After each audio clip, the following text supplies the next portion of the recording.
Hello everyone, this side Priyanka Jakhad and I welcome you all at Jakhad Educator. I hope you all are doing well. तो आज हम ETT 5994 की backlog के ऊपर बात करेंगे। तो देखिए बैकलॉग को लेकर आप सबको पता है कि 26 मई को एक बहुत इंपॉर्टेंट हियरिंग थी और हियरिंग के बाद जो माननीय हाई कोर्ट के जो ऑफिशियल ऑर्डर है वो जारी हो चुके हैं। हो सकता है कि आप में से कुछ कैंडिडेट ने वो ऑर्डर है वो देखे भी होंगे, अच्छे से पढ़े भी होंगे। बाकी आज के इस वीडियो में हम डिटेल से डिस्कस करेंगे कि ऑर्डर में एक्चुअली में क्या कुछ लिखा है, आगे क्या कुछ हो सकता है इसके ऊपर हम पूरा डिटेल से एनालाइज करेंगे। और इससे पहले चैनल पे पहली बार आए हो तो चैनल को सब्सक्राइब जरूर कर लीजिएगा। साथ ही में हर एक इम्पोर्टेंट अपडेट के लिए टेलीग्राम चैनल को भी जरूर ज्वाइन कीजिए। पहले तो देखिए ये जो कोर्ट केस है ये है बैकलॉग पे लेके कि जो बैकलॉग की जो सीट्स है उन्हें फिल कीजिए। तो इसमें जो लास्ट जो हियरिंग हुई थी उसमें माननीय हाई कोर्ट के ये ऑर्डर है। अब हम इन्हें देखते हैं। अगर हम ऑर्डर की बात करें तो ऑर्डर में क्लियरली मेंशन है, this is an application for recalling of the order dated 7 April 2026 passed by this court. तो देखिए यहाँ पे ये बात है कि जो इस डेट को यानी कि अप्रैल 7 को जो माननीय हाई कोर्ट के ऑर्डर आए थे उन्हीं को रिकॉल करने के लिए, मतलब जो उनकी इम्प्लीमेंटेशन नहीं होती उन्हीं को रिकॉल करने के लिए ये जो केस था ये चल रहा था। और इसी के बिहाफ पे क्या है, ये रिकॉलिंग की एप्लीकेशन यहाँ पे लगाई गई थी पिटिशनर द्वारा। मतलब देखिए 7 अप्रैल को ऑलरेडी इस पे माननीय हाई कोर्ट का ऑर्डर आ चुका है।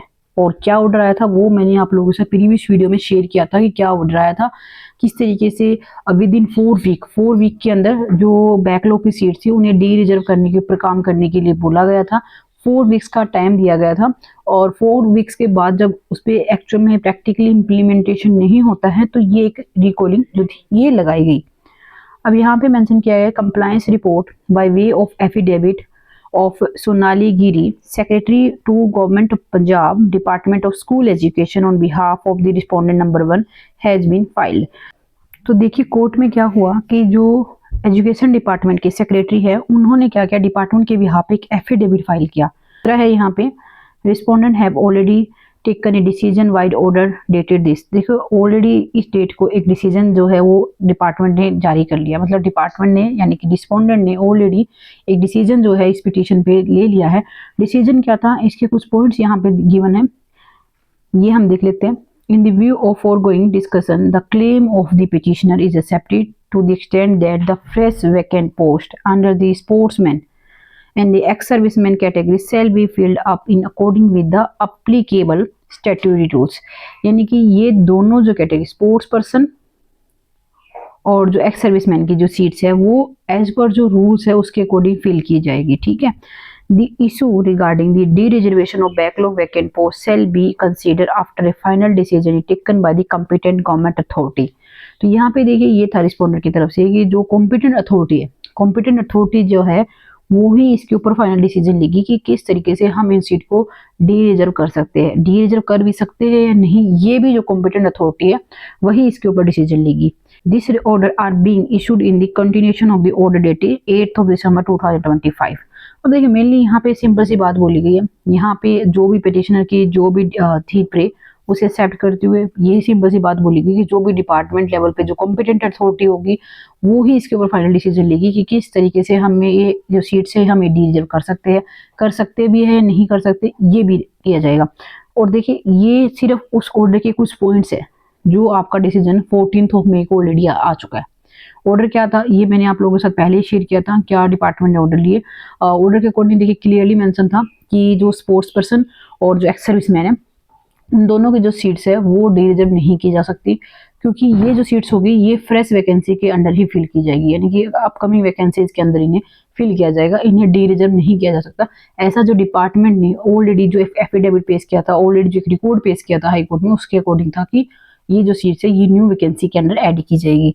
और ये मैंने देखो ये आप लोगों ने ग्रुप में जरूर रीड किया होगा, कहीं ना कहीं आपने जरूर देखी होगी जो पीडीएफ है, मैंने भी वीडियो शेयर की थी आप लोगों के साथ। तो अब देखिए इसी के बिहाफ पे है कि no ground for recalling of the order is made out. तो क्योंकि ऑलरेडी क्या है डिपार्टमेंट की तरफ से, रिस्पोंडेंट की तरफ से, मैं कहूँगी कि रिस्पोंडेंट की तरफ से जो ऑलरेडी जो है डिसीजन लिया जा चुका है, तो अब यहाँ पे रिकॉलिंग का कोई ग्राउंड बचता ही नहीं है, ऐसा माननीय हाई कोर्ट के अकॉर्डिंग है। तो इसी के बिहाफ पे जो ये जो पिटीशन थी इनकी जो प्रे थी पिटिशनर की, ये डिसमिस कर दी गई है। तो इसी पे डिसमिस करते हुए ये यहाँ पे डिसमिस हुई जो आपकी ये जो प्रे थी। इसके अलावा देखिए यहाँ पे एक इम्पोर्टेंट पॉइंट ये है कि however petition shall be at liberty to avail their remedies against the decision taken by the government। अब यहाँ पे देखिए डिपार्टमेंट ने अपने लेवल पे जो डिसीजन बनता था उन्होंने जारी कर दिया, बट यहाँ पे पिटिशनर जो है वो उनके पास लिबर्टी है, उनके पास राइट है कि जो भी कानून के अकॉर्डिंग जो भी डिसीजन जो डिपार्टमेंट ने लिया है, जो गवर्नमेंट ने जो डिसीजन लिया उसके अकॉर्डिंग जो भी जो रेमेडियल है वो रेमेडीज जो है वो ले सकते हैं, चाहे जो लीगल रेमेडीज हो जो किसी भी तरीके की जो उनके लगता है कि उनके लिए बेनिफिशियरी है या फिर इस तरीके से उनके फेवर में काम हो सकता है तो वो उसके अकॉर्डिंग ले सकते हैं। पिटिशनर को इसके बारे में बिल्कुल लिबर्टी है। बाकी तो देखिए कुछ टाइम पता चलेगा कैसे क्या आगे रहता है प्रोसेस। फिलहाल के लिए जो माननीय हाई कोर्ट से डिसीजन जो आए उसके बाद अभी तक फिलहाल कोई और ना तो कोई नोटिस देखने को मिला है ना कुछ और। बाकी इसके रिगार्डिंग कोई और अपडेट आएगी तो भी आप लोगों के साथ शेयर कर दी जाएगी। आप सभी अपने जो वैल्यूएबल व्यू पॉइंट है वो जरूर कमेंट बॉक्स में शेयर कीजिएगा कि अभी आगे इसके ऊपर क्या कुछ किया जा सकता है। बाकी तो देखिए यहाँ पे ऑलरेडी माननीय हाईकोर्ट के ऑर्डर मेंशन है कि जो पिटिशनर है वो अपनी जो भी लीगल रेमेडीज है वो ले सकते हैं कानून के दायरे में रहते हुए एज पर रूल है रेगुलेशंस को देखते हुए।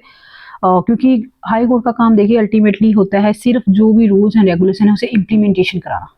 रूल्स क्या है रेगुलेशन क्या है ये डिपार्टमेंट लेवल की बातें होती है। हर एक रिक्रूटमेंट में जिस भी रिक्रूटमेंट का कोई भी एडवर्टाइजमेंट जारी होता है तो पहले से उसके रूल्स एंड रेगुलेशन डिसाइडेड होते हैं और ऐसा नहीं है कि हर एक एडवर्टाइजमेंट के according rule and regulation change होते हैं। सिलेक्शन क्राइटेरिया स्पेशली मैं बोलूँगी जो रिजर्वेशन की जो पॉलिसीज होती है प्री फिक्स होती है, हर एडवर्टाइजमेंट के अकॉर्डिंग इन्हें वेरी नहीं किया जा सकता। जो रूल्स एंड रेगुलेशन जो पहले बने होते हैं उसी के अकॉर्डिंग हर एक काम किया जाता है।